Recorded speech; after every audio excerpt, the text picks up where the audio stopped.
everyone, and welcome to the show. This is episode number 33 of Pop Culturally Deprived, and today we're going to be talking about Doctor Who seasons 1 through 3 on your Sorry, I'm So Sorry podcast. I'm Mandi K. And I'm Matthew Vose. Hey Mandi, knock knock. Who's there? Doctor. Doctor Who. Yes, that's right. Okay. Now, those are Doctor Who jokes we did when I was 10.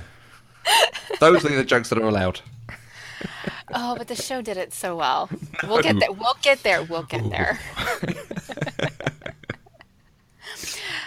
Before we get started talking about my second favorite television show in the entire universe, no guilt there, Matthew, I do want to take a minute and squee a little bit because since the time we did our last television episode and now they did finally announce who the new Doctor is going to be. And it's a woman, you guys. Yay. Excellent. Yes, I'm so excited. When I first saw the news, it's funny, I was at band practice for Sunday Assembly and I was like, I had my phone in my hand the whole time, just refreshing because there was no set time. You know, it was just after the Wimbledon men's final is done. And I don't know how long tennis matches take. And so we were singing and I was just, literally, my phone was in my hand and I was scrolling, just like refreshing my like news alerts. And finally it popped up. And my first thought was, who is Jodie Whittaker? Because I had no idea. But then I figured it out because I have actually watched Broadchurch. And I am so excited. I'm so excited. I think she's going to be fantastic. Yeah, she's very capable. And I think the showrunner from Broadchurch is now the showrunner of Doctor Who. Yes. So that's good as well, because he's a very capable person. Yeah, and they've already worked together. So I'm really excited. And I heard that she will appear in the Christmas episode because Capaldi will finish regenerating in that episode. And so we will see her. And supposedly the new showrunner will be directing those scenes that have her. So I'm really, really excited. But it's still months and months and months away. It's a bit like having Thor at the end of your Doctor Strange film. Yes. Yes, exactly. No, I'm very much looking forward to seeing that. I think at some point we'll have a good conversation about how we want to see it written. Yes. Is it going to be different? Is this just another take on the character? We're not going to address the fact that gender's been changed. Yeah, I'm a little curious to see how they do that because the show does take on different personalities based on who the showrunner is. And that's actually one of the things I wanted to start talking about in this episode since Russell T Davies is the showrunner for everything that you've seen up to this point. And it will change to Stephen Moffat during the next episode that we do. It'll switch. And so I definitely want to pay attention to that and how the show's personality changes because it really does, I think. Yeah, I've heard a number of different things about the Moffat era. Some people like it, some people not, but I think because it's the most easy for people to look who have come to new Doctor Who. Right. I mean, we started you off with 2 Moffat episodes. He's been quite a thing over here for a long time. He worked on a teen drama series called Press Gang. Had a number of actors who went on to become quite famous. He worked on a sitcom called Coupling that we've said we will watch at some point. Yes. I'm actually really excited to see that at some point. I've watched a few clips now. It's excellent. And he even wrote, which I may or may not... No, this is a good place to talk about. He wrote a Doctor Who parody for Comic Relief. Okay. Do you have Comic Relief over there? It's No. every 2 years it's a fundraiser for charity, for particularly children's charities and third world countries. But it's all comedians coming together, so they put things together. They go out and they film things, doing good works. They do silly skits. People are supposed to do stuff that's silly. The sort of stereotype is sit in a bathtub of baked beans for 24 hours and get sponsored to do it.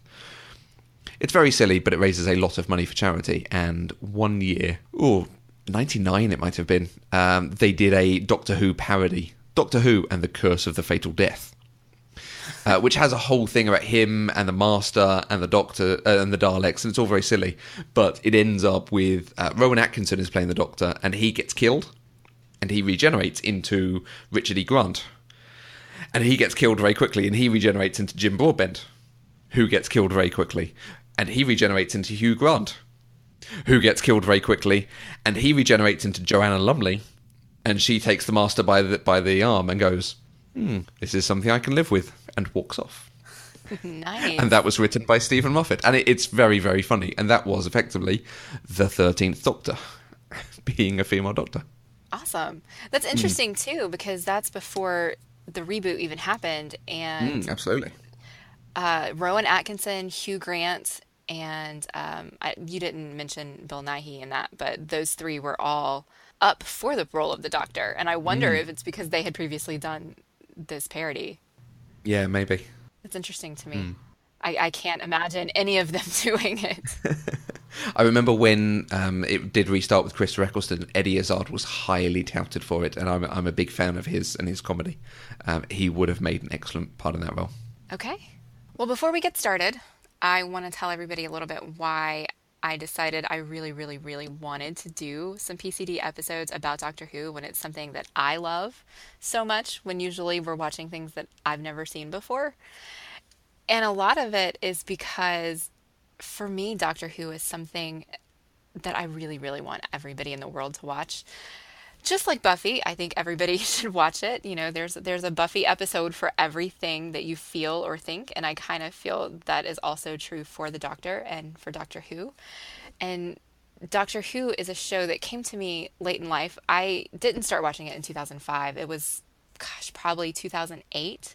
It was right before Matt Smith started that I discovered it, and I binged the first 4 seasons in like the span of a month, maybe 2. And then had to wait for Matt Smith to start, and it just endeared itself to me so much. It's one of those shows that has taught me that I matter in the world, that ordinary people matter, that you don't have to be a superhero in order to make a difference in the world. And I feel like that's a message that, despite the silliness and the cheesiness and everything that we get from a lot of Who episodes, that core theme comes out in every season with every Doctor that we've had so far. And in fact, I even have a Doctor Who tattoo, from an episode that we haven't watched yet. It's from one of Matt Smith's, but it says, "You are unique in the universe." And it's just something that has meant so much to me and trying to become who I am, that I just really want everybody else to have that same experience. And I know you didn't, Matthew. But I just want everybody to understand why this is something that I love so much, even despite its flaws, because it is flawed. It is, but it's still amazing, and I love it. So that being said, Matthew, why don't you tell us kind of what your history is with Doctor Who? I know you're not coming to it completely blind. You've seen some things. So kind of tell us about that. Yeah, I think definitely worth addressing up front. I have baggage with Doctor Who. I watched it as a child, so there is an element of it that I consider it a program watched by children and very young people. Not in a, oh, that sounds really condescending. You know, I am, obviously, but no, I don't mean it to sound like that. I also remember as a child I watched He-Man, possibly before I should have. Possibly I was a bit too young, maybe, but I consider that a childish cartoon. It was probably the same as like when I watched Thundercats, but I watched Thundercats when I was a bit older, so I consider that a more mature cartoon. You associate things with when you watch them. Right. Is, I think, what I mean. So I remember watching it. I watched Doctors 6 and 7. So Sylvester McCoy is my Doctor.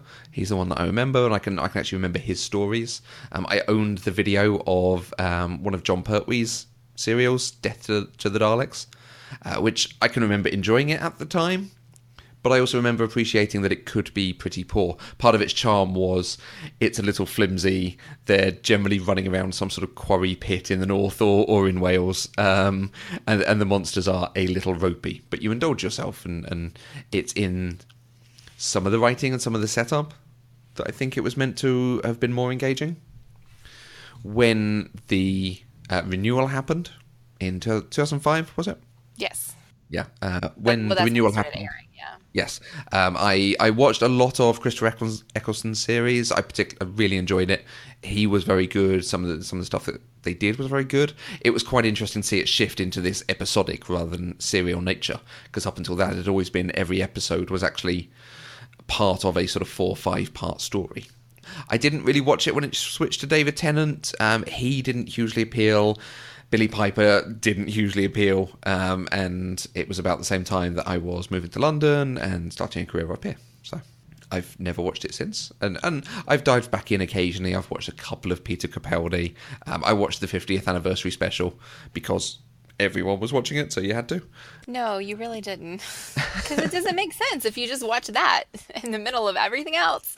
If you haven't seen what leads up to it, there's no reason to watch it. Come on. I see, it thoroughly did.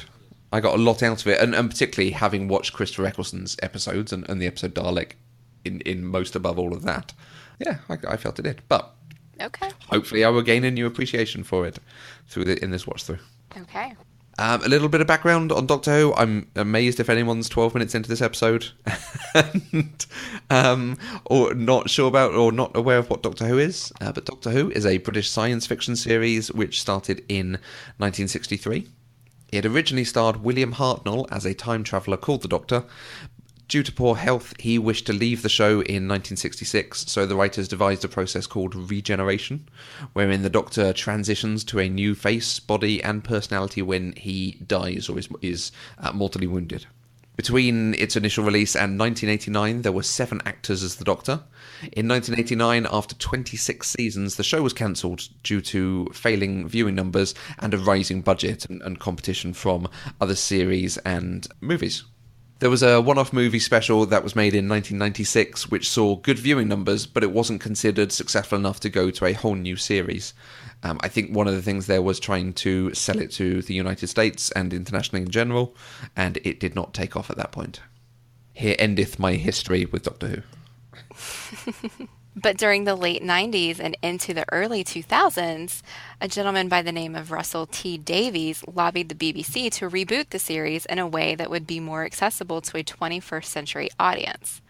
His 15-page pitch described a doctor who would be the kind of person you wanted to be your best friend, avoiding the 40-year backstory, except for the good bits, removing the Time Lords, and focusing on humanity.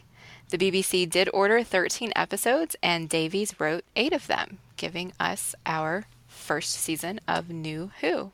And by and large, it was very successful and very well received. It was, which is why it's still going on today. Matthew, do you want to do the honors of giving our listeners a brief synopsis of what you watched? Brief synopsis of Doctor Who.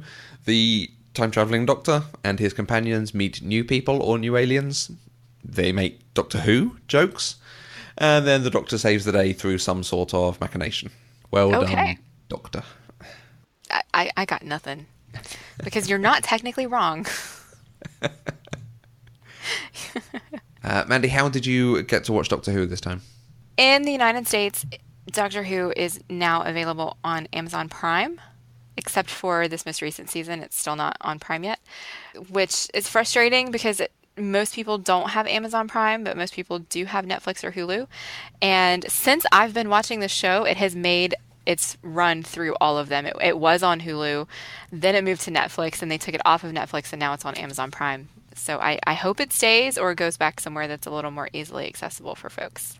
Give it a year or two, I bet you will have some sort of BBC International iPlayer, and they'll sell their own stuff. I would be okay with that. Over in the UK, it's on Netflix. It's all available from what I can see. I had a couple of issues with it. Some episodes where it skipped the opening, which at one time was a cliffhanger, or was coming off a cliffhanger. So it went into the episode, and they're all sat around with their feet up. I'm like, okay, I know I drag on the writing, but this is particularly bad, so... Oh, I remember that because we were doing a live watch of that one, weren't we? Yes. You were so confused. And I was like, wait, they just showed it. What are you talking about? Yeah, no, it cuts to him putting his feet up. All right, Matthew, you have told us that you came to Doctor Who with some baggage. So keeping that in mind, what were your expectations for this new watch through? I expected some enjoyable adventure fare. I didn't expect it to be hugely original or particularly different from what I knew of it and considered it to be. I did expect to get some more understanding for some of the things that I've seen referenced but not seen the origin of. Shouting Alon Z, for instance. Fantastic. You see, yeah, the Fantastic I knew because I watched his thing, and I liked that. That's a good catchphrase because he's a positive character. Right. Okay. Well, I have a question for you then. Did you find it to be not original or different from the classic Who? I think, yes, it's different in a few ways from Classic Who. Not necessarily in always the best way, particularly when you're looking at budgets, the technical capability to put out a show like this and to do better graphics and better monsters and so on. What I particularly found this time is actually it clearly takes a lot from existing science fiction, existing shows, and things that either have happened in the interim or have been developed or are stories everyone knows. Okay. And for the moment of truth, did you enjoy it?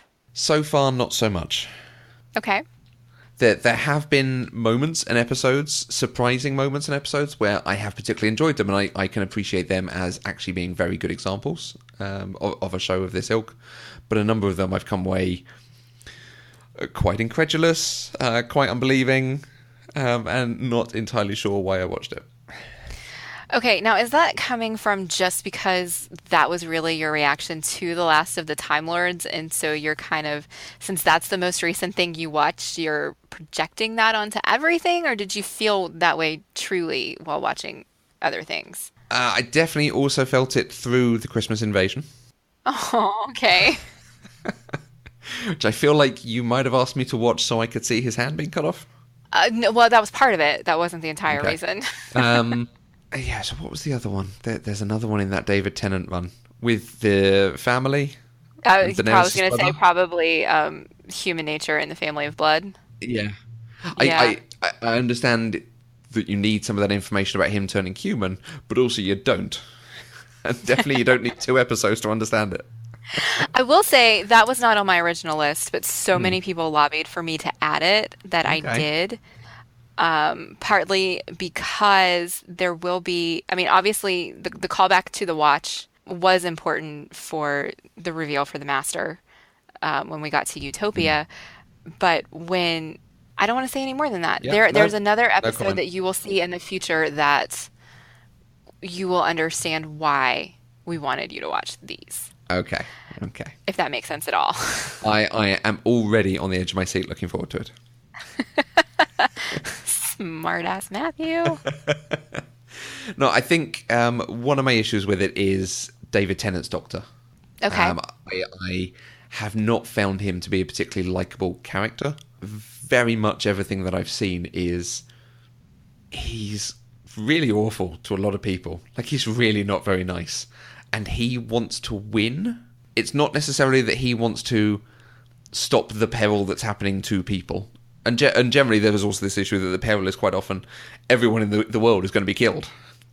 Like, you can dial back the peril sometimes, guys. Just put a few people in danger. Every time it's like straight to 6 billion. Okay.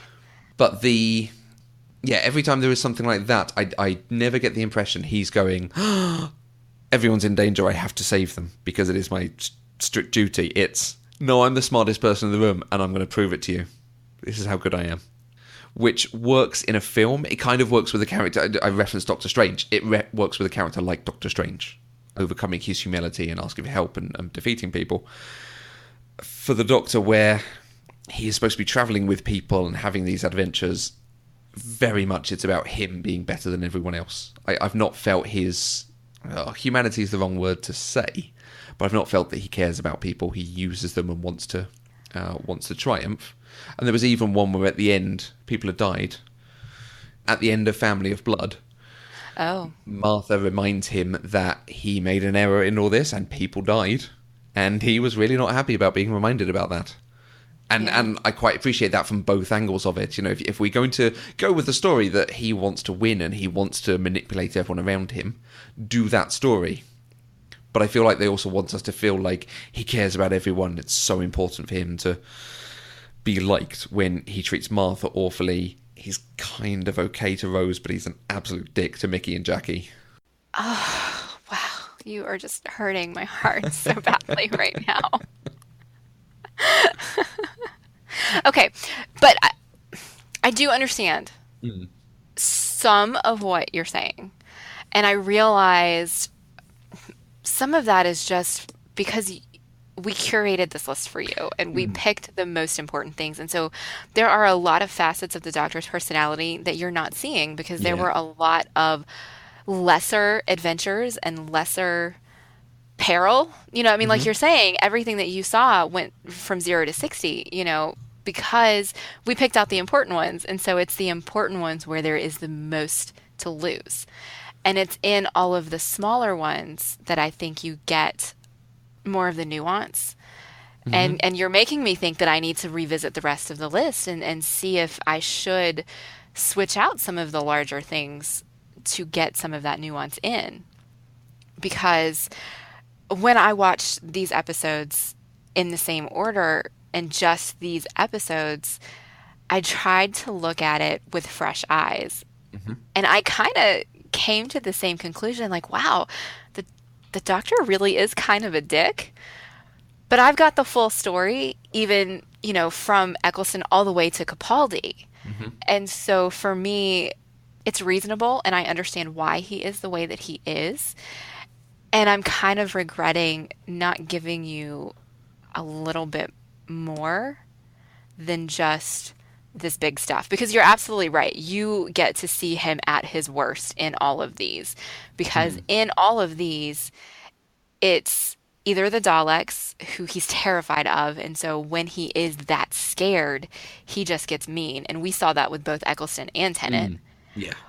Or he's being blustery because he's trying to save the Earth from some other invasion or Hmm. attacker. And so he's setting himself up as one person to be the defender and to like in the Christmas invasion. It was him by himself against this whole alien invasion, and he had to be blustery to win. And so he sets him up to do that because he is the last of the Time Lords. As far as he knows, up until we get the reveal of the Master, he is the only one like him left in the entire universe.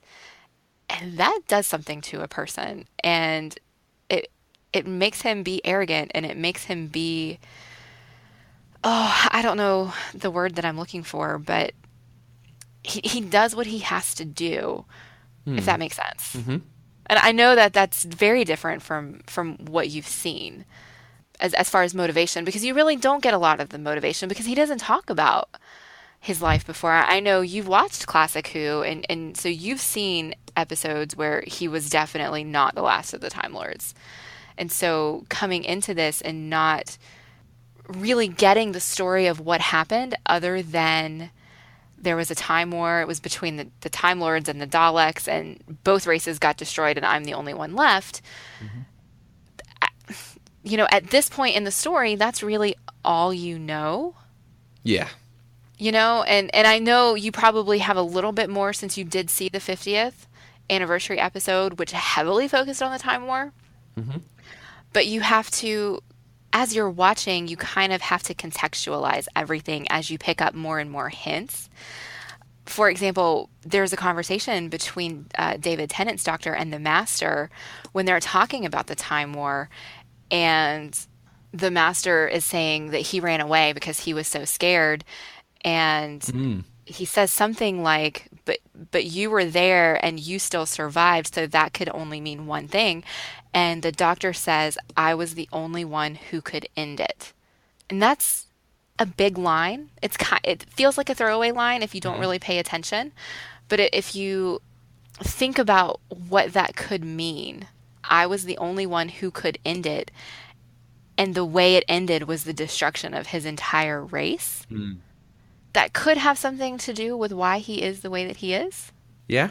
And it's also harder coming to a character like that, where you said he's the defender of things. So I've not seen too much of that.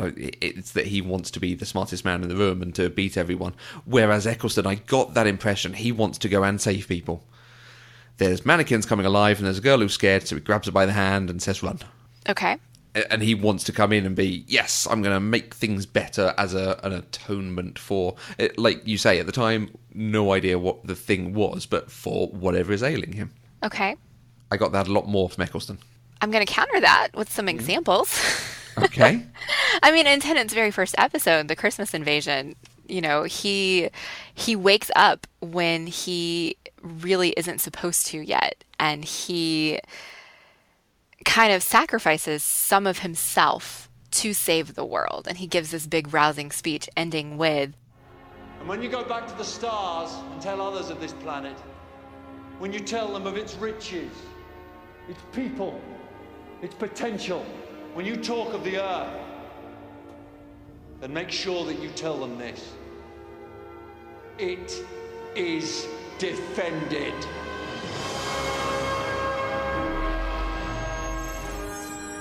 and he's not talking about Rose, he's not talking about Jackie, he's talking about the earth. He was saving all of those people that they were getting ready to make jump off the roof. His very first thing waking up as David Tennant was trying to save the world. And then the next episode you watched was The Girl in the Fireplace.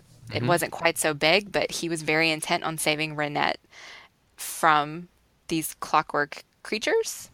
When he figured out the Cybermen were in the parallel universe, his thought was we have to stop them to save the people because we can't have the people becoming like the Cybermen. But he also, when he had to destroy the emotional inhibitor on that one Cyberman they captured, he was absolutely gutted to hurt the Cyberman. So That he is very was true. not only displaying compassion for humanity that he was trying to save, he also displayed compassion for all of the alien races that he fought against, except for the Daleks. When we get to the Impossible Planet and the Satan Pit, he's very upset that they can't save the Ood.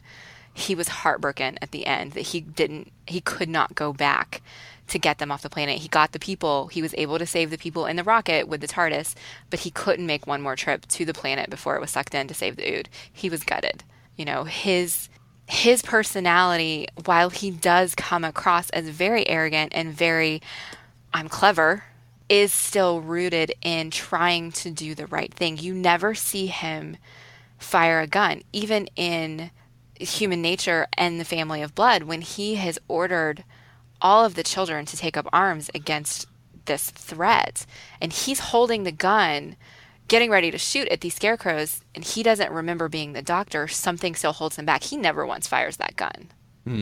And so for me, putting all of this stuff together, it gives me a picture of a man who is very compassionate, does care about saving people and aliens who are in trouble. Not just humanity, though he does have a fondness for Earth, but he wants to save all of the lesser fortunate or less capable from those who may come in and take power. And I feel like I see that a lot in Tennant's Doctor, but that may be because I've seen twice as much of Tennant than you have. Yeah, and I definitely feel there is something in having the curated list is good because it means I don't have to watch all of them. But it means I am missing out on what might be a throwaway character moment, but does fill in something for you, or going through an adventure with people. Right. Helps you understand them and accept them more. And there's a couple of things you said in there that very clearly I've taken it in a different way than as you've watched it. So The Girl in the Fireplace, yes, he clearly had a thing with her and it was kind of a love story, but very much it all seemed to be much more, there's a puzzle here and I want to solve it and I want to understand this thing. Okay. And she's at the heart of that puzzle, so that's where the interest is and why she was so enthralling to him. And not being able to save the Ood, I can remember him saying it, but I felt like we just then move on. That he doesn't seem heartbroken. He's like, oh, yeah, I couldn't make another thing. Oh, terrible. Anyway. Well, when you say it like that, that's not the way he said it. That's the way it came across to me, so. I couldn't save the Ood. I only had time for one trip. They went down with the planet. Okay. Yeah. Okay. To me, that was very much a thing where he was upset that he really wanted to save them and it hurt him not to go back and save them. But that's also, I've watched more Tennant episodes. I've seen Tennant interact with the Ood in future episodes that you're not going to get to see. And so it may be harder for me to separate my knowledge of the whole canon versus just this curated list, I think. I agree. So I think, I mean, that's a pretty significant conversation about the Doctor's humanity and his darkness. Was there anything that you wanted to point out? I guess we didn't really talk about his darkness there because I was defending his humanity. So do you want to go into that? So we've talked about Tennant a lot, but obviously Chris Eccleston was a number of these episodes too, and he brings a lot to it. He's a very good actor as well, and this was him looking to do something lighter or more accessible for families, because most of his things up to this point hadn't been. And he brought a lot of depth to it. You could see that there was something, and not even just in the fact that he's saying, there's a thing, but I'm not going to tell anyone about it, that he is a bit broken. And he does react to things very strongly at times in both directions. And then the episode Doctor, which brings just a lot to the character. You can see there's something there. You can see how angry he is. You can see how afraid he is of it. And then when they introduce the Dalek army at the end, and he's both furious at them and doing this whole thing of, it's just me and I have no plan, and doesn't that terrify you? And then he turns up and he's mocking them from behind his force field. Right. You really do feel like there is a lot more going on there that isn't necessarily apparent. So. Right. I had actually made a mistake on the list, and I put this one out of order. And in chronological order, you should have watched Dalek before you watched The Empty Child and the Doctor Dances. But I messed up and put them in the other order. And I think I'm glad, because at the end of The Empty Child and the Doctor Dances, the Doctor is just so happy. He says, "Everybody lives, Rose. Just this once. Everybody lives!" And he's so excited that he was actually able to save the people of London. And even the people who were already essentially dead, they were all saved. And then when you come to Dalek, you get him, like you said, mocking. He says things like, "Caught your little signal. Help me. Poor little thing." And you just don't expect that from the Doctor. He tells the Dalek, "Kill yourself." And it's something you don't expect from a character like the Doctor, especially coming into it just kind of generally knowing what the Doctor's supposed to be about. And so I wonder, were you caught off guard whenever you saw this episode?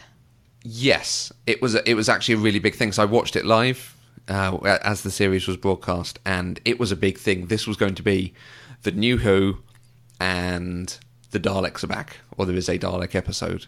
And I was really pleased, because Doctor Who overuses Daleks. Because they're so famous, because they're supposed to be so terrifying, they enter in a lot of stories. So the idea of, we're going to do one story with a Dalek, and that's going to say we're never going to use Daleks again because all the Daleks are destroyed, was a really interesting way to go. And it made me really happy, like, okay, this is going to force them to come up with some good new things. And we're never going to see the Daleks again, because we spent this whole episode talking about how this is the last ever Dalek, and we're never going to see another Dalek in another Doctor Who episode. Right. And then you get to the end of the season, and hey, look, there's a Dalek army. Oh, next season, hey, there's another Dalek army. And it just... Yeah. They've almost stopped explaining it by this point. Just, the Daleks are back, guys. It's fine.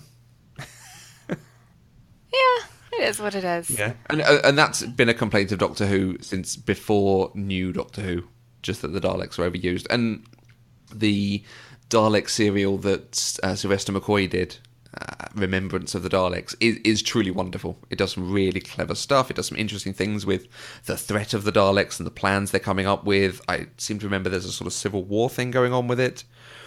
And it's the episode where a Dalek goes up the stairs for the first time. And that was a monumental, because that was the cliffhanger as well. Doctor and Ace run up some stairs. Doctor gets trapped at the top of the stairs because the door gets locked by a bad guy. But he turns around and the Dalek's still coming up after him. Like, oh, crikey, things have changed. Yeah. And now they're giant armies who can just zip about anyway. Yeah, definitely. Oh, we ended up on a tangent there about Daleks. When we're supposed to be talking about the Doctor's darkness. What did you think about Rose actually pointing it out to him when the doctor is telling Rose to get out of the way because she's trying to protect that Dalek, and the doctor wants to kill it. Rose, get out of the way now! No, because I won't let you do this. That thing killed hundreds of people. It's not the one pointing the gun at me. What did you think about her calling that out? I mean, technically she is, because a Dalek is a gun.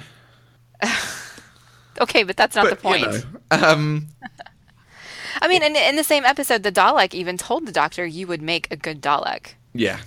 See, that's a nice moment, and they did do some nice parallels there between him and the Dalek. Her saying it to him like that is a little heavy-handed, and particularly because she's the one new to the situation. Okay. For everyone watching, we're going, no, it's a Dalek, it can die.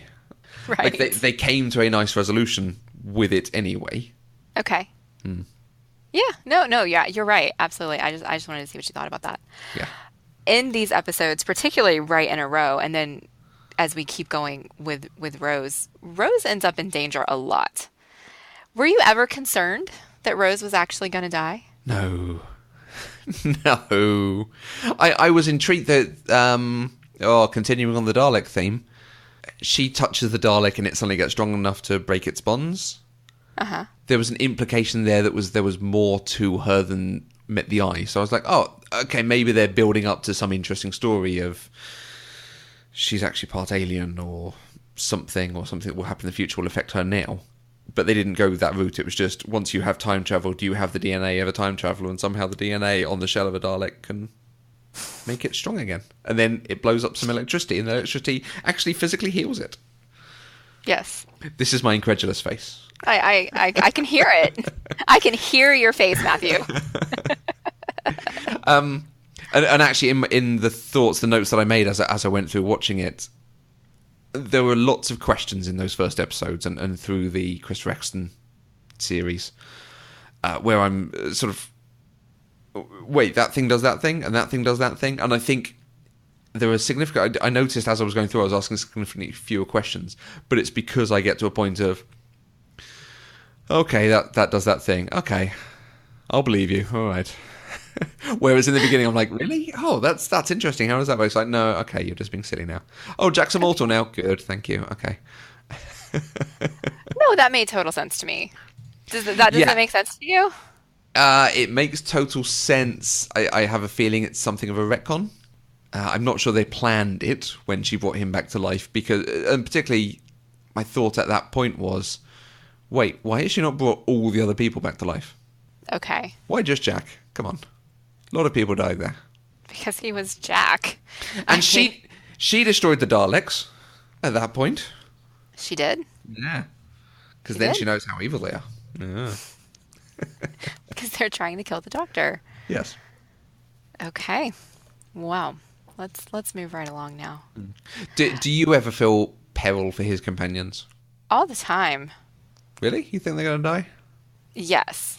Okay. I do, actually, because they do change. Plus, I'm a sucker, and I kind of believe, what they're showing me on the screen, and so in the moment. Yes, in the moment, Yeah, okay. I'm very much a sucker, and so when in Dalek, when Rose didn't make it out the door in time and she's stuck with the Dalek, I 100% expected the Dalek to kill her. I did not expect him to turn around and give her mercy. And in the parting of the ways, I didn't expect the Doctor to fix her and make her okay, sacrificing himself. And then when Doomsday rolled around, they made it very clear from the beginning, because they did flat out tell us that she died. Of course, she didn't. She did. In inverted commas. But I still hoped that, she's had all of these close calls. Maybe this won't really be it. And that's the one where she really doesn't come back. And it guts me every time.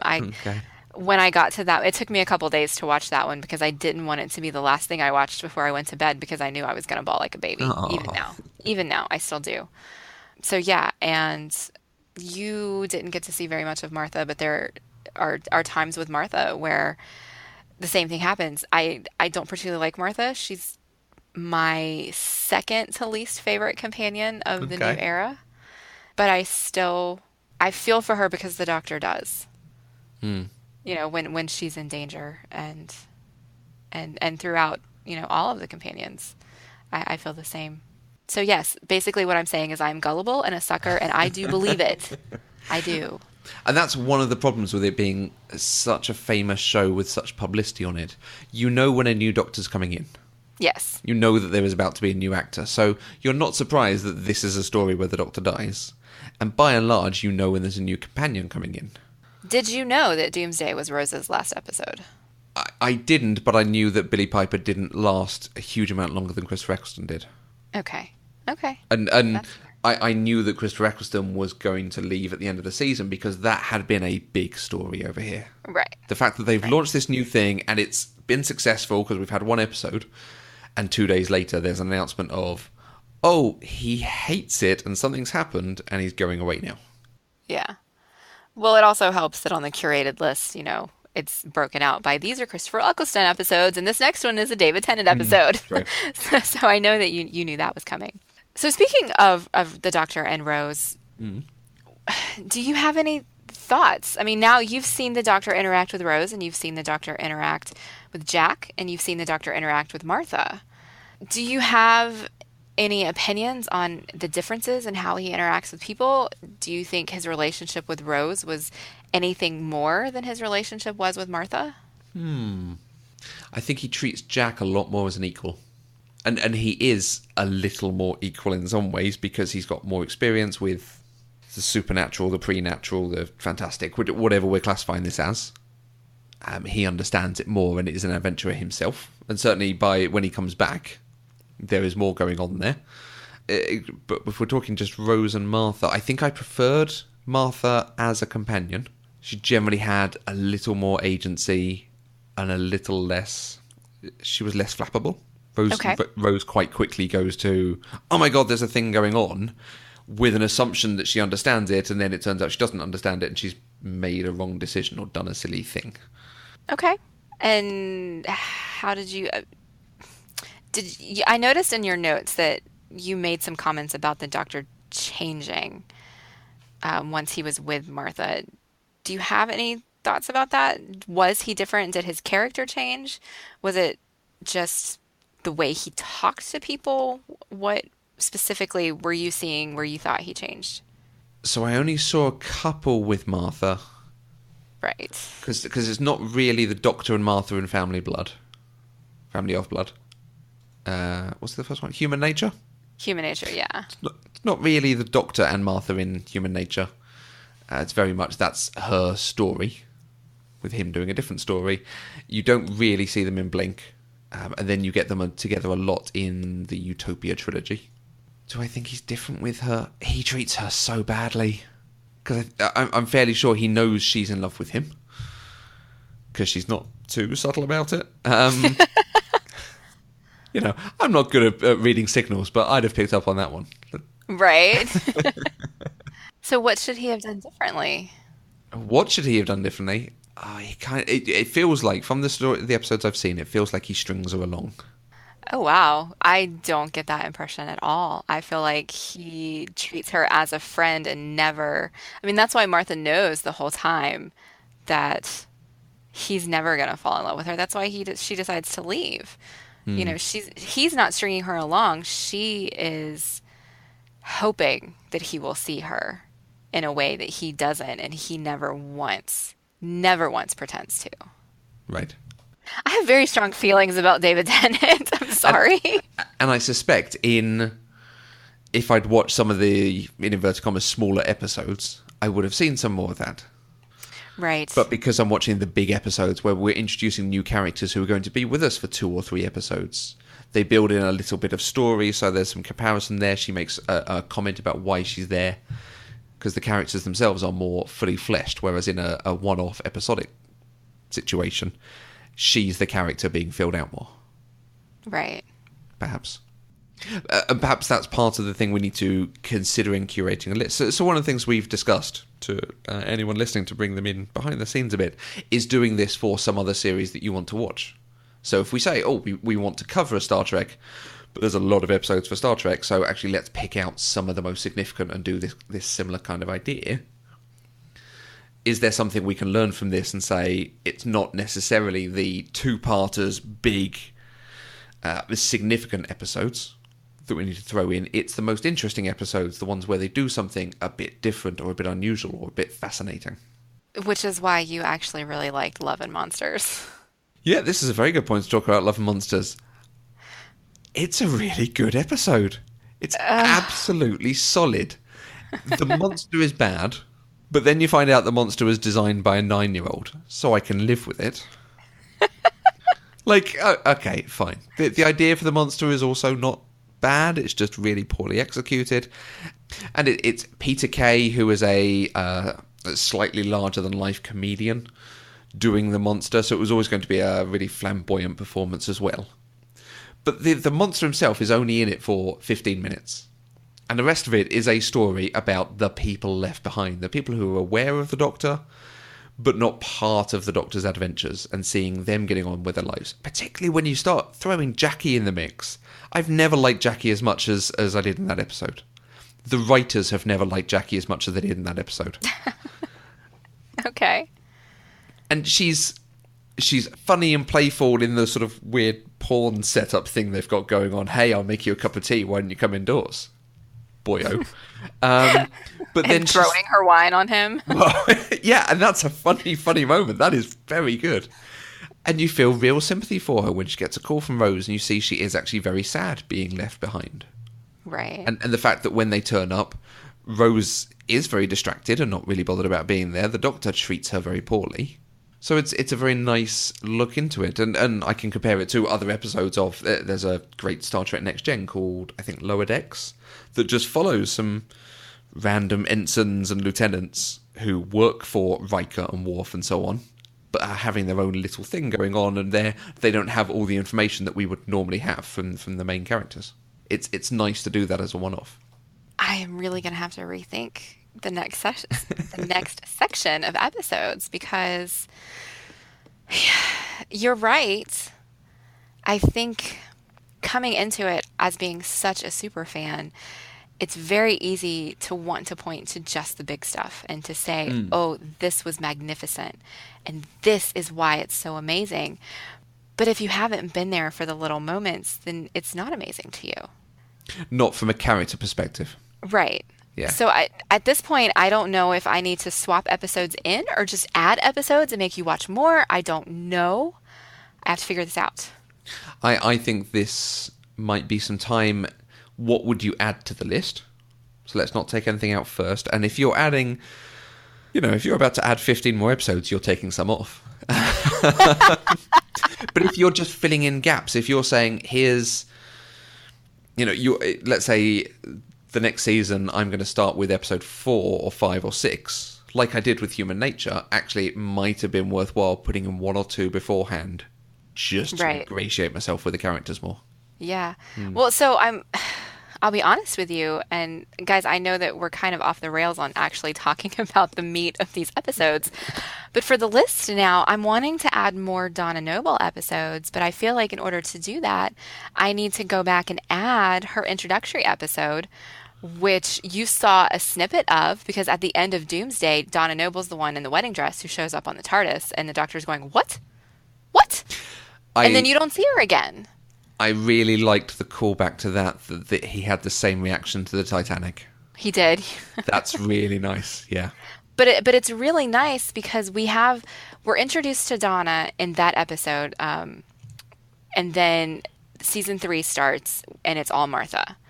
And then when season 4 starts, the first episode is the Doctor is trying to investigate some adventure, and he runs into Donna, and you kind of get to see them recognize each other and start building the friendship that they had begun in that one-off episode.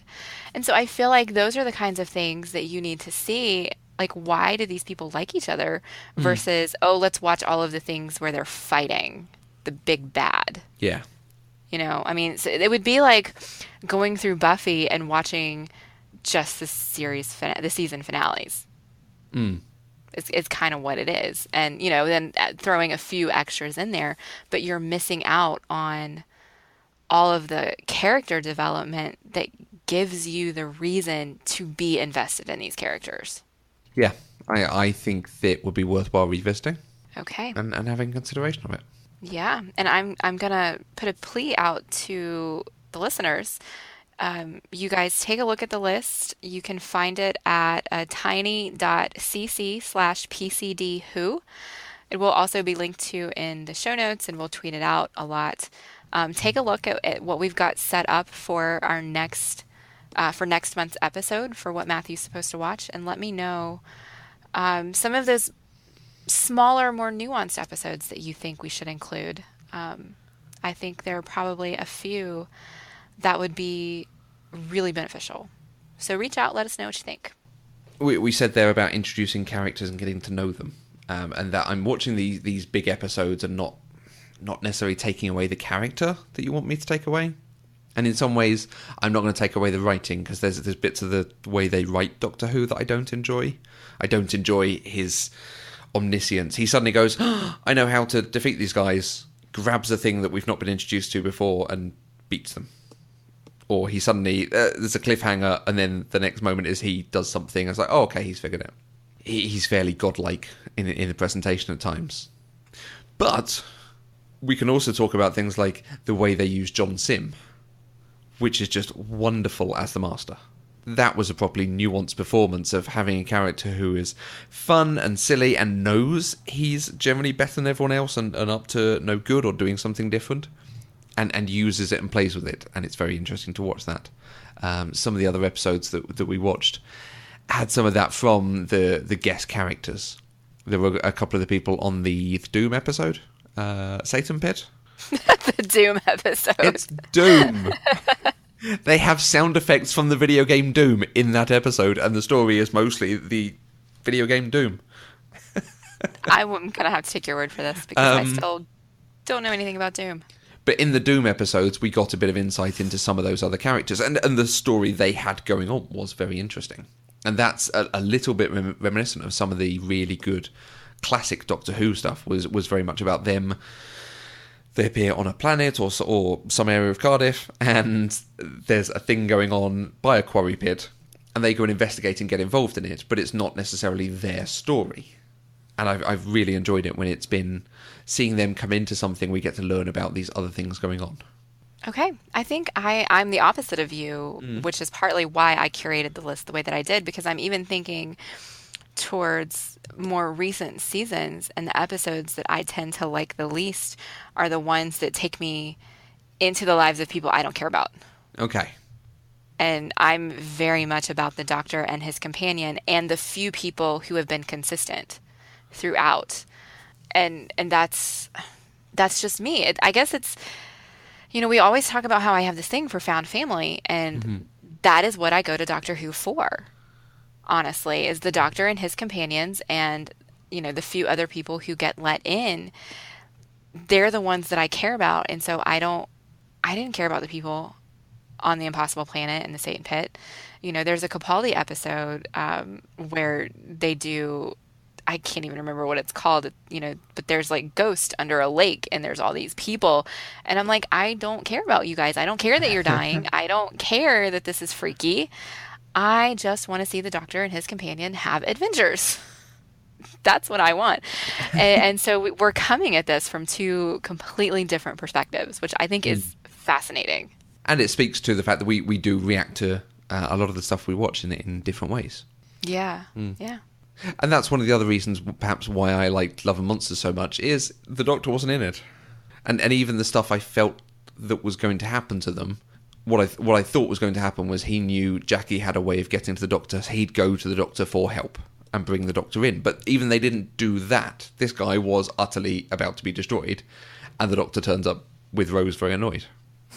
And that was a nice twist, a nice way to deal with the outcome of the episode. And I think one of the other episodes that was at the top of your list was Blink, which again has very little of the Doctor in it. Absolutely, yes. Though I will say I adore Blink. It's one of my favorite episodes. The Weeping Angels and the introduction of them is scary. It's scary as crap. And of course, we get one of the most quotable lines of Doctor Who from the episode. Even you are aware of. People assume that time is a strict progression of cause to effect, but actually, from a non-linear, non-subjective viewpoint, it's more like a big ball of wibbly-wobbly, timey-wimey stuff. It's good. It's good stuff. And Yeah. I did actually, in that episode, I did care about Sally Sparrow. I don't know why the writing was different. Actually, I can probably tell you why. Because I am more of a fan of Stephen Moffat's writing in the early era, when Stephen Moffat wasn't the showrunner, when he was just writing stories. I loved his scripts, and he wrote blank. Okay. He wrote The Empty Child and The Doctor Dances, which is, one of my all-time favorite stories. They're definitely my favorite episodes from the first season. And so I think that's probably why. Love and Monsters was written by Russell T Davies, and I just don't think he did a Doctorless episode as well. He didn't make me care about Elton and the other folks the way I cared about Sally. Yeah. Sorry, and even the cop, Billy, we got to see him for like literally 2 minutes on screen, and it was so sad when he died. It's just different. It's just different people writing it, different perspectives, I think. And there is also something in Love and Monsters that it has a cast that I like. Most of them I've seen in other things. The main chap, Elton, plays the villain in the first Discord adaptation, Mr. Teatime, or Tea Time, as we call it. I'll take your word for it.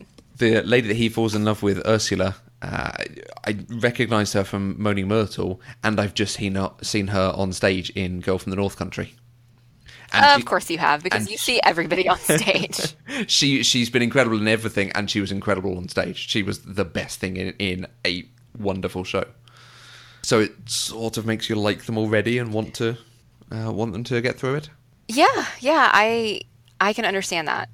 I think I do the same thing if I'm watching a show and suddenly it's full of all of these guest actors who are people that I generally enjoy their work. I'm going to be a fan of that episode regardless of what it's about. Yeah. Well, you liked Kilgrave in Jessica Jones. Yes, I did. There was no way I was not going to like Kilgrave and Jessica Jones because it's David Tennant. Yeah. But yeah, I am not fickle with my heart. I will say that. I love David Tennant and everything that he does. And that is one of the great things about Doctor Who is it's absolutely a hotbed for aspiring actors or up-and-coming actors. So you'll see people doing a part in this who will go on and do something more significant. Sometimes it's over here that the fact they're then in Emmerdale or The Bill or Casualty, which are long-running British shows. But sometimes they go on and they appear in Harry Potter or Great Gatsby or some other significant show. But you also have people who are famous, particularly British actors, who turn up in this. Derek Jacobi and John Sim, Richard Wilson. And they just turn up and be like, oh, fabulous, I like him. Let's see what he does here. Okay.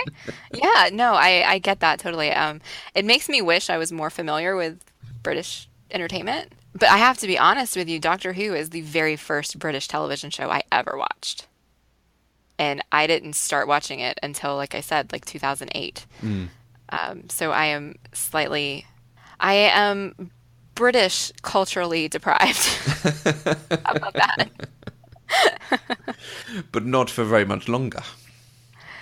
No, you are educating me, even as I'm educating you about Doctor Who. You Absolutely. are teaching me. So.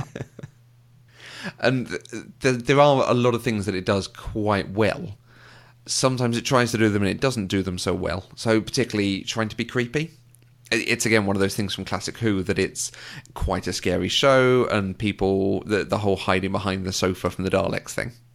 I get the impression in this reboot they stepped away from that somewhat. Russell T Davies didn't want to write something that had some of that scare element or that creepy, frightening element. But there's a lot of creep. You know, the creep factor in a lot of these episodes is pretty high, I think. It just isn't in every episode. Yeah. Sometimes they try for it and it doesn't come off so well. Sometimes they don't try for it and it's really good. So The Empty Child was I think, trying to be really creepy, and for the most part it was okay. No, you're wrong. It was really creepy. But then there's bits where this creature's going around going, "Mummy." And there is something about children laughing or talking in a sing-song thing that's really creepy to me. Yeah. Sorry to all my friends who have kids. No, I think that episode, it was not just the kid. I mean, the kid was a big part of it, especially with the sing-song voice and appearing out of nowhere and, like making phone rings and things like that.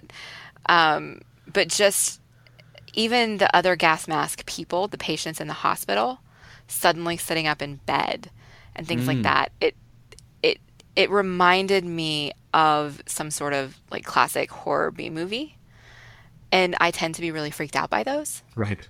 So it for me, it very much dialed up the creep factor, and it stayed, especially since most of it took place at night, and so it was very dark. So it sold me on the creep factor, and I'm very sorry that it didn't sell you. Yeah, sometimes it really kicks in, and that's another example where for me it's a bit derivative. I've seen that done in like you say, B-movie horror B-movies. I've seen it done in an episode of Star Trek Next Generation. I think it must have happened in Buffy. It definitely has reminiscence of the body. Yeah. When I even mentioned that we were starting to watch these episodes and what we were starting with, our friend on Twitter, this is at this A Shaw, she said that she was living in Cardiff at the time they filmed that, opposite the railway track where the filming actually took place, and apparently there was nothing so scary as 3 a.m. child outside in a gas mask and then being woken up by the filming lights shining but only seeing that child. Yeah, I could see that being quite creepy. Yes it would be. Yeah. Wow. And it is quite funny. I've been to Cardiff a few times, and there's moments. That was the particular one, I think, because we started it. They said, "Oh, we're now in London." It's like, not sure that is. I think I know where that is. Yes, Cardiff and London are the same thing in Doctor Who. Oh, 100% the same, yeah. And then by the end of season 3, they lean into it. There is, there's a time rift beneath Cardiff, so we have to come here a lot. Like, terrific. Yeah, that's part of the gloriness of Doctor Who. Glorious of Doctor Who. Well, okay, but there was an episode that explained that you just didn't get to see. This is season 1 episode called The Unquiet Dead that explained why there's a rift under Cardiff. Right. and I didn't need to see it because when they went there, he then has a line about it. So they're keeping me up to date, even if you're right. He did mention the Gelth. You're right. I remember. I want you to watch all of it, though. I'm not going to watch all of it. I can't help it. I know. I'm trying to accept this. But you've also got The Impossible Planet, The Satan Pit, where they were trying to do creepy things throughout, but there are a couple of moments that are genuinely, because they come out of nowhere. The Ood suddenly makes a comment about, it devours from beneath you. I can't remember what he says. But he says something along those lines. And You've been watching too much Buffy lately. Too much Still Pretty. Because he's just serving lunch, it comes out of nowhere, and it's genuinely a bit creepy there. And with the Weeping Angels as well, they're not the best, scariest monster, but there are a couple of moments in that when it suddenly flashes up, you're like, oh, okay, yeah, that's pretty terrifying. I don't really have anything to say about that because I think the Weeping Angels are one of the scariest monsters in Doctor Who. Okay. That's all I can say at this moment. Okay. I have information and knowledge beyond just this one episode. Yeah, absolutely. So given that this isn't your favorite thing, that you're really doing it because it's homework for you, did you have any favorite moments, lines, performances that stood out to you that you did really enjoy? I think it's very clear Christopher Eccleston. I really enjoyed watching him on screen. Because as much as he also did some of the irreverent stuff that doesn't go very far with me, he also does some more fun, but a deeper performance, a more well-rounded performance, where I get a bit of nuance from him about caring about people, but also being smart, but also making comments. Thoroughly enjoyed him on screen. And it is a shame that whatever happened, and he doesn't partake in Doctor Who anymore. I wonder if the 50th anniversary episode the whole thing with John Hurt, if he'd been prepared to come back and do that part, we wouldn't have had the, in inverted commas, War Doctor. It just would have been an early Christopher Eccleston story. Yeah, I think that's true, yes. I do think that's true. Yeah. And the companions, I don't feel a huge amount of peril for the companions because quite often we know when they're leaving and coming back, and it's done on a seasonal basis now. But when the Doctor's not around, the companions usually have a lot of agency. Rose took a very long time to have her own drive and agency in these things. It was, I think, after The Girl with the Fireplace that I really felt she understood what was going on. It wasn't always her having to be explained to understand things. You didn't get that from her in Bad Wolf and Parting of the Ways when she's fighting so hard to get back to the Doctor to help him? Well, that's exactly what I mean with when the Doctor's not around. Okay. So take the companion away, give them their own plot line, and they go and do a thing. Sometimes they go and do a thing like in Dalek, where she goes and sees the Dalek. And I think my comment was, why is she going to see the Dalek? Oh, narrative imperative. Okay. Okay. But they go and do a thing, and you really get the impression they have developed, they have built confidence from what goes on. But when they're with the Doctor, and it's problematic for probably seeing two companions who are in love with the Doctor, that they whimper a bit around him and get into trouble, and he has to go and rescue them or worry about them. Right. But they both Martha. When I think back to Human Nature, she was very good in talking about how she's going to go off to the stars, and she's looking forward to this and going to do the thing. When in the Utopia trilogy and Last of the Time Lords, she goes off and does her thing. She's a much more interesting character. That's probably why you like Martha better than Rose then, because you only got to see Martha doing her own thing. You didn't really get to see her having adventures with the Doctor. Yeah, because I can't really remember her from Blink. Well, yeah, I mean, she was in it long enough to say, Doctor, we have to go. It's like migrating season or something like that. Yeah. That's literally all she said in that episode. So, yeah, okay. And Blink was a really good episode. So that's probably, it was one that I was already looking forward to seeing, having heard it was very good, and it definitely lived up to that thing. And then in terms of favourite moments, the Cybermen and Dalek coming face to face, and the two exchanges in whatever their episodes are called, Army of Ghosts, and no, well, that Daleks was v Superman: Dawn of Justice. Yes, okay, we'll go with that. But it was Army of Ghosts and Doomsday. There you go. Okay. No, that bit makes me laugh every time, every single time. And every time I see a GIF of that scene, I will always repost it. Just because, in that moment, the Cybermen are smarter than the Daleks, and I think that's amazing. Identify yourselves!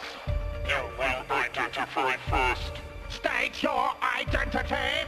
You will identify first. Identify! It's like Stephen Hawking meets a speaking clock. Illogical, you will modify. Daleks do not take orders. You have identified as Daleks. And I love deleted versus exterminate. Yeah, it's just so snippy back and forth from them. Your design is inelegant. Daleks have no concept of elegance. This is obvious. Like, ooh, get her. Yeah. They're sassy, which is interesting since they're supposed to not have emotions. But they are a little sassy. Even the Daleks are, with saying things like to the Doctor, you would make a good Dalek. Yeah. That's a line that comes from passion. And they're not supposed to have passion. No, I have a memory of them always having this slight element of quippiness. Because a good villain should have some repartee with the protagonist. So yeah. But then later there's a little. In fact, I'm not even sure it's too much later. There is the bit of posturing. You have declared war upon the Cybermen. This is not war. This is pest control. We have 5 million Cybermen. How many are you? 4. You would destroy the Cybermen with 4 Daleks. We would destroy the Cybermen with 1 Dalek. You are superior in only one respect. What is that? You are better at dying. Yeah. You've declared war upon the Cybermen. This isn't war, this is pest control. Yeah, the writers of that one, and I actually think that one was Russell T Davies. Right. There was definitely some like Joss Whedon level like pithiness going on there Yeah. between the robots. Because I think they've never had a story together or with this much contact between each other. So it's really nicely done. Mandy, what were your 2 favourite moments? You're only allowed 2. Well, then I'm going to give you 3. I think my favorite, I have a soft spot in my heart for the Christmas Invasion, even though it's ridiculous, and I understand it's ridiculous, and most of it, the Doctor's not even in it. But the bits that he does have when he wakes up, when he's starting to talk up the human race and he starts quoting the Lion King. Look at these people, these human beings. Consider their potential. From the day they arrive on the planet and blinking step into the sun, there is more to see than can ever be seen. More to do than... No, hold on. Sorry, that's the Lion King. But the point still stands. It just makes me laugh every time. But then, and at the end of the fight, when he's sending them away, he gives that grand speech that I've already referenced where, he's telling them, you go back and you think about the potential of the human race and you think about who they are and who they could be.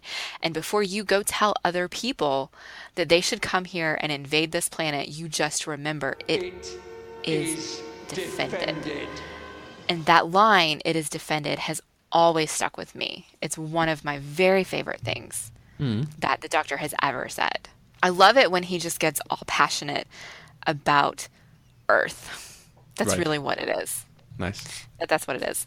I would be remiss if I did not mention David Tennant's line, "always take a banana to a party," which he says in The Girl in the Fireplace, just because it calls back to the Farscape episodes that we just did. I love it. Yeah, I did. Again, when he's with Jack, there's a bit more back and forth, a bit more quippiness, and a bit more equality in the dialogue they have. Yeah. Yeah, I did quite enjoy that because I remember that's for a whole sequence where they're bantering about guns as they're running away from someone. Right, and in that instance, the gun actually turns into a banana. Well, exactly, or he replaces the gun with a banana, which is more directly correlated to Farscape. But always take a banana to a party is a very quotable line. So that's the one that I go to. It's a good source of potassium. And, when Jack is leaving the Doctor and Martha at the end, he makes this joke where he says, "the face of Bo, they called me." And I realized listening to that had no payoff for you because you didn't get to see a single episode that had the face of Bo in it. And so it would have made no sense to you. And that just kind of broke my little heart because it really is. Honestly, it's intended to be a throwaway line. It's not even really intended to be canon to actually explicitly say Jack Harkness and the face of Bo are the same. It was supposed to just be a funny thing. But it's amazing to think of because Jack is going to live for millions of years just like the face of Bo did. And so it's plausible. But you don't know that. You have no idea who the face of Bo is. And that just made me a little bit sad. Because it was such a great little callback to things that we had seen in the past. And that is the nice thing about the sort of modern age of television, where even a show like this, which is quite heavily episodic, is comfortable referencing itself. Right. And that didn't happen. Certainly, it didn't really happen in classic Who. It didn't happen in TV in general before Buffy, pretty much. Yeah, I think Russell T Davies did take a lot of cues from the Buffy playbook. With the way they structured seasons and arcs and having kind of like building up to a big bad, even though generally the big bad would only show up in like the final 3 episodes or the final 2 episodes. You still end the season fighting this big threat. You build up, during the season, you've got all these little things that you have to fight, like the Weeping Angels or the Love and Monsters dude. But then in the end, you've got the big peril of the Master's going to destroy all of humanity, or you've got the Daleks and the Cybermen are going to take over all the people and turn them into more Daleks and Cybermen or whatever. And that's definitely a very Buffyan thing, I think. Buffyan, yes. Yes. I made it. That's my new word. I declare it to be so. Yeah, I liked the arc with the Bad Wolf stuff, but it felt like a lot of build-up for not much payoff. For the Bad Wolf stuff to have built up to, it's to tell you to go and do this thing. Could have had more impact. But I liked what they did with, from what I saw of season 3, having plot threads coming together, finally. And I'm not saying finally I'm rolling my eyes finally, but they did come together.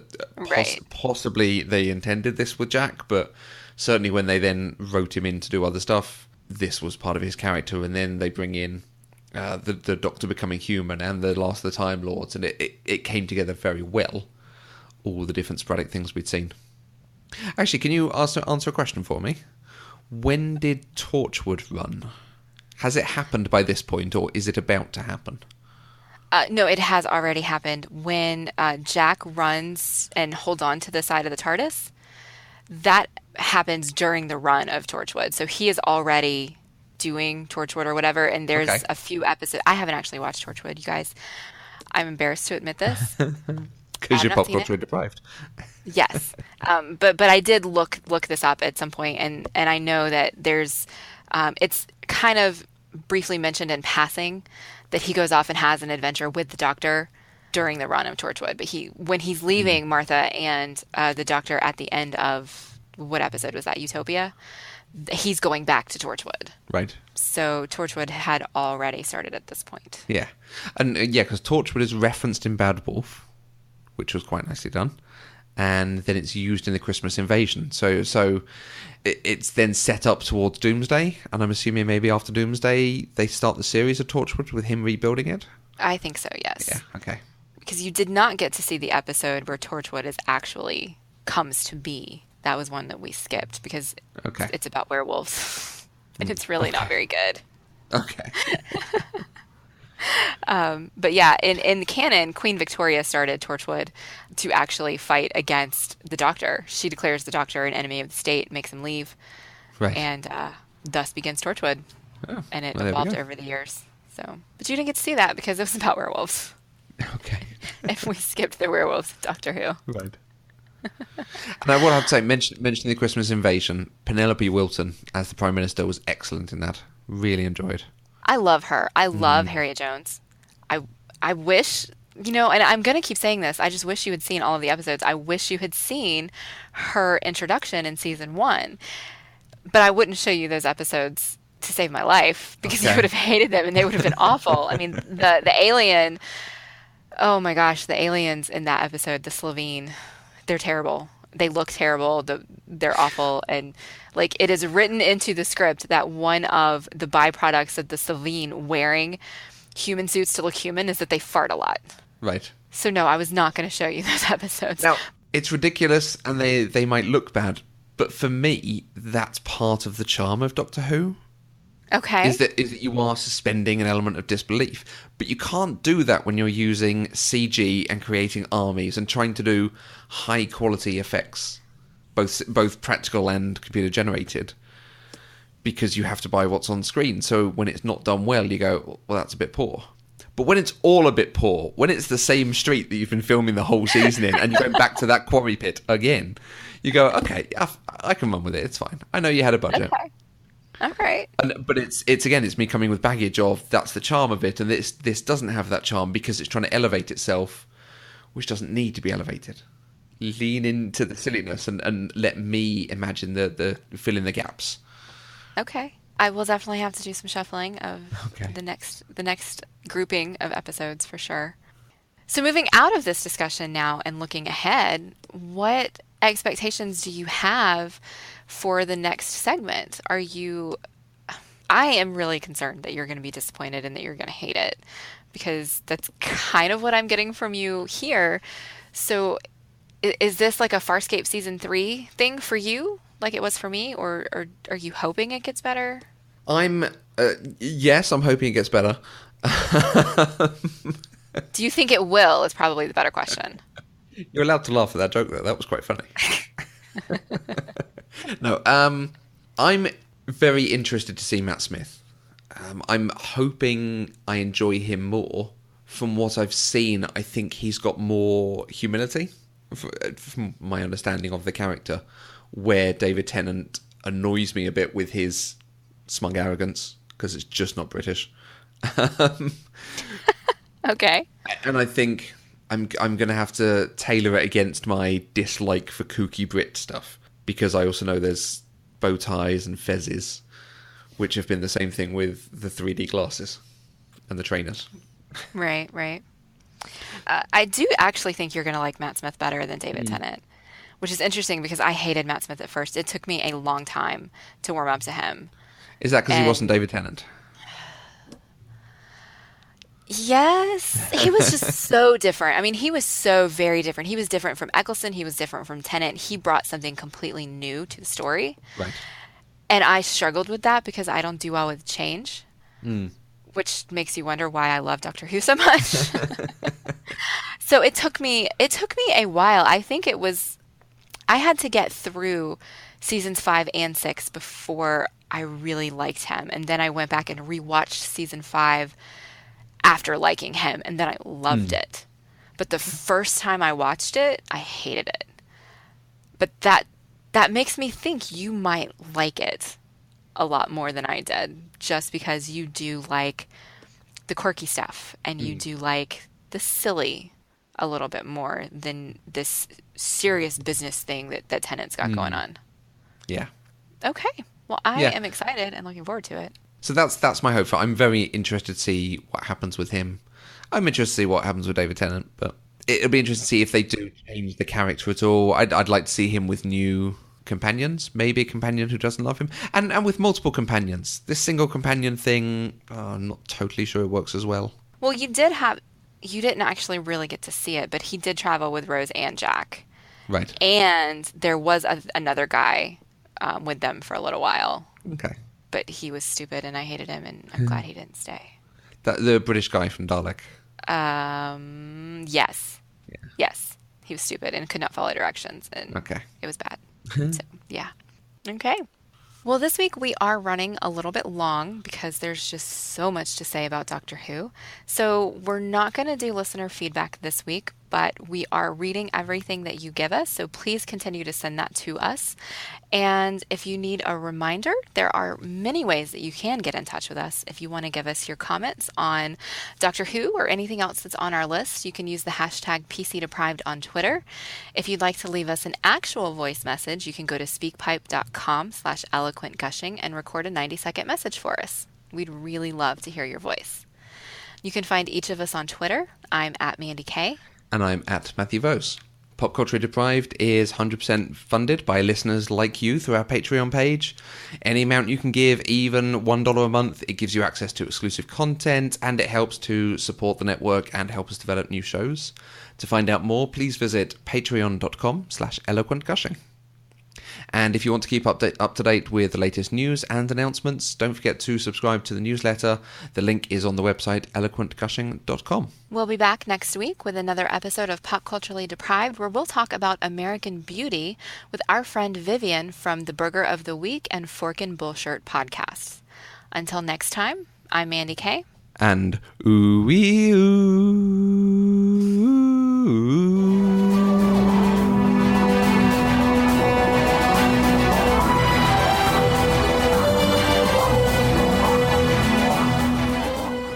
Pop Culturally Deprived is an Eloquent Gushing production. For more information, visit eloquentgushing.com or find us on Twitter at eloquentgushing.